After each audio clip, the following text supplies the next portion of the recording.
De toute la force des 2400 chevaux de sa locomotive, le Rapide fonce dans l'ombre épaisse.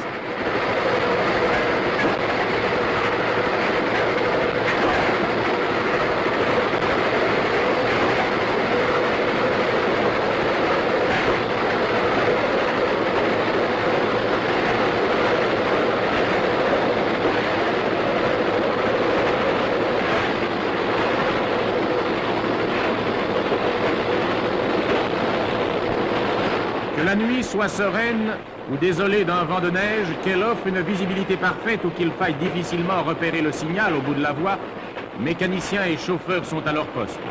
À 120 km à l'heure, 650 tonnes parcourent le rail dans un bruit de tonnerre.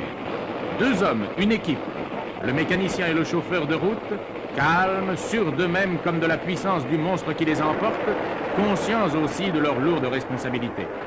Maître de la force brutale qu'il tient en son pouvoir, le mécanicien veille, tandis que son compagnon entretient inlassablement la vie ardente de son insatiable machine. La qualité première du mécanicien, c'est la vigilance, une vigilance constante. La nuit, il doit forcer et doubler son attention, malgré une connaissance de son parcours telle qu'il semble y voir comme en plein jour.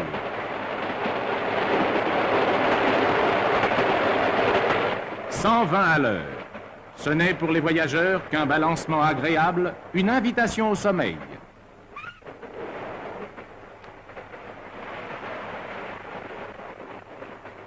Ils peuvent dormir tranquilles. On veille sur leur sécurité.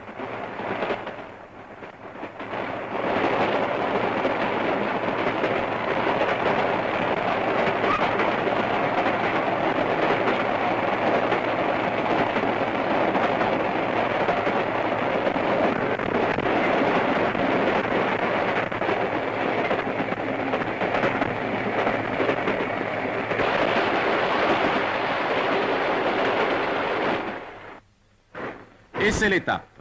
La locomotive, qui vient de parcourir 150 km, regagne un dépôt où elle va demeurer pendant la coupure de nuit, tandis que le train, remorqué par une autre machine, poursuit sa route. L'équipe va pouvoir se reposer quelques heures dans les locaux d'étape. Tels de bons cavaliers, les deux hommes prennent soin de leur monture avant de songer à eux. Il faut apaiser le foyer. L'embiellage et les roues sont minutieusement vérifiés.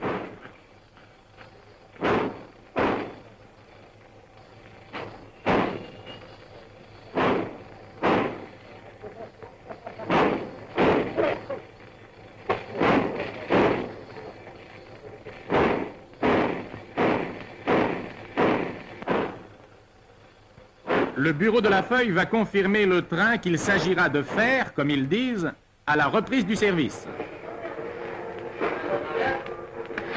Qu'est-ce que je fais? Bien avec toi. Entendu. Un coup d'œil sur le tableau des chantiers de travaux sur la voie. Rien de nouveau, toujours ce ralentissement à 30 sur 600 mètres au kilomètre 468.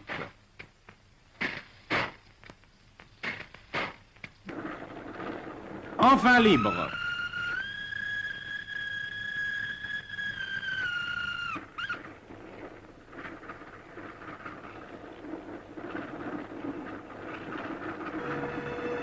Et maintenant au lavabo.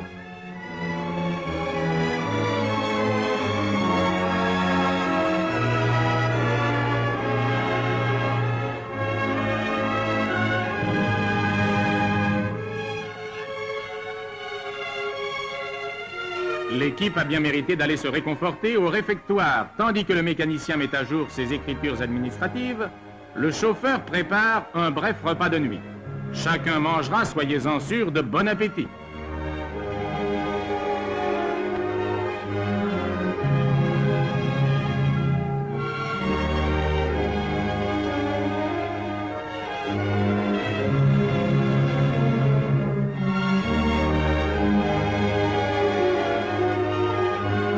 Et c'est l'heure du sommeil.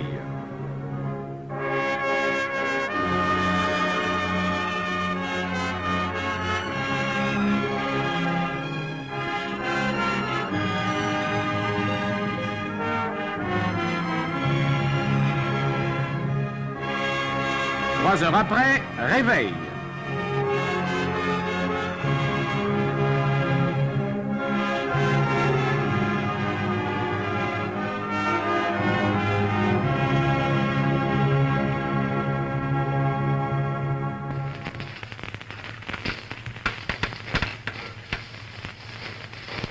pour se remettre en train le remplissage des graisseurs.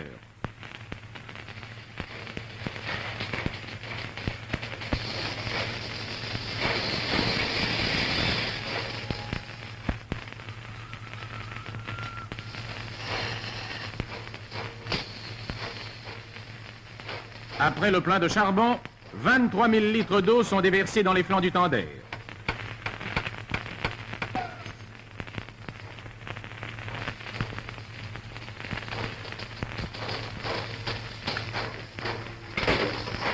Profitons de la plaque tournante pour considérer notre locomotive. Ce n'est pas une machine du modèle le plus récent, mais c'est tout de même une belle Pacifique longue et racée.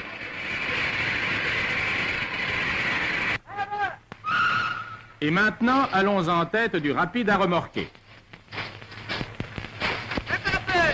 Voici un accrochage que les voyageurs n'auront même pas senti.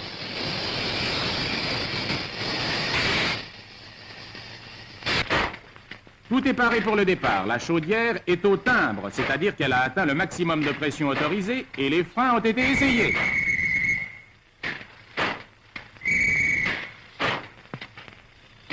En route!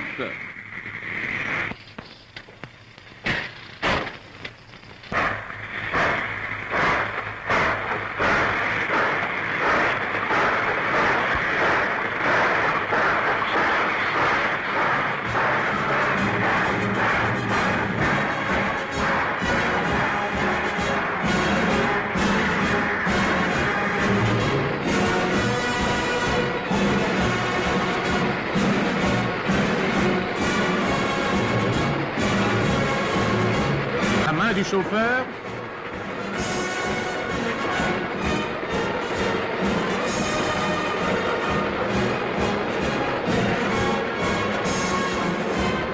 L'œil du mécanicien.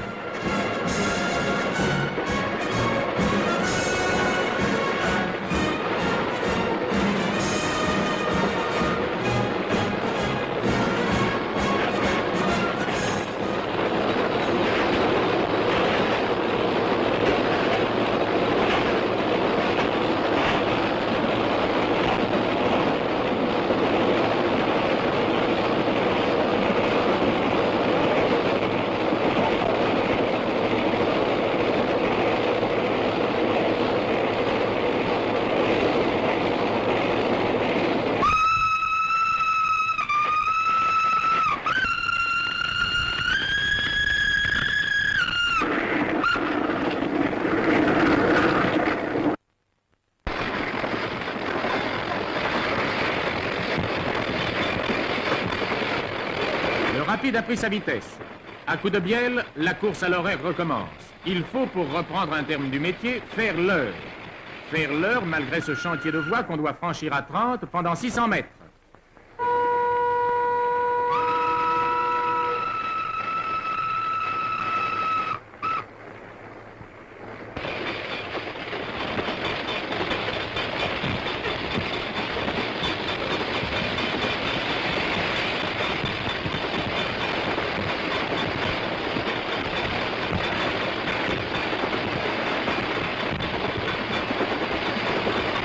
Ce ralentissement a fait perdre au convoi pas mal de temps. Le mécanicien consulte son tableau de marche et sa montre. Il n'y a pas une minute à perdre, pousser le retard, tant redouté, d'autant plus qu'il y a une forte rampe à gravir. Un signe de son compagnon et le chauffeur a compris, il faut de la vapeur. Inlassablement, il enfourne le charbon dans un foyer qui en dévore parfois jusqu'à 2 tonnes à l'heure.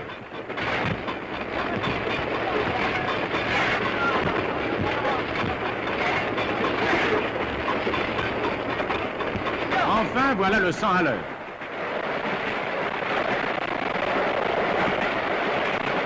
Tout va bien, on fera l'heure, et les deux hommes se sourient d'un air entendu, satisfaits d'avoir évité l'obsédant retard.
Le train arrive à l'heure à son point de relais.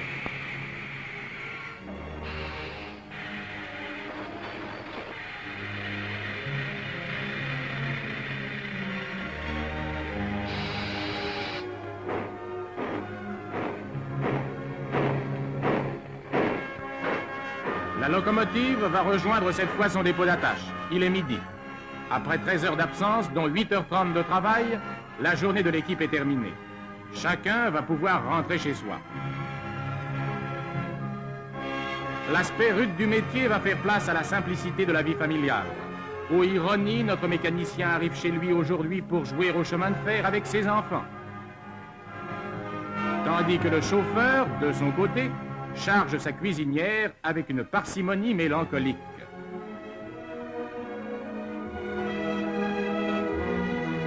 Et c'est l'éternel recommencement. Les milliers d'équipes semblables parcourent sur leurs locomotives les voies ferrées de France. Simples machines de manœuvre, lourdes machines de trains de marchandises, puissantes pacifiques de trains de voyageurs, sur chacune d'elles, de jour comme de nuit, le mécanicien et le chauffeur veillent par tous les temps et trop souvent à travers tous les dangers. Mécaniciens et chauffeurs n'en continuent pas moins d'accomplir leurs tâches, conscients et fiers de leur métier d'homme. Bel exemple de l'esprit d'équipe, deux hommes, une seule pensée, le devoir.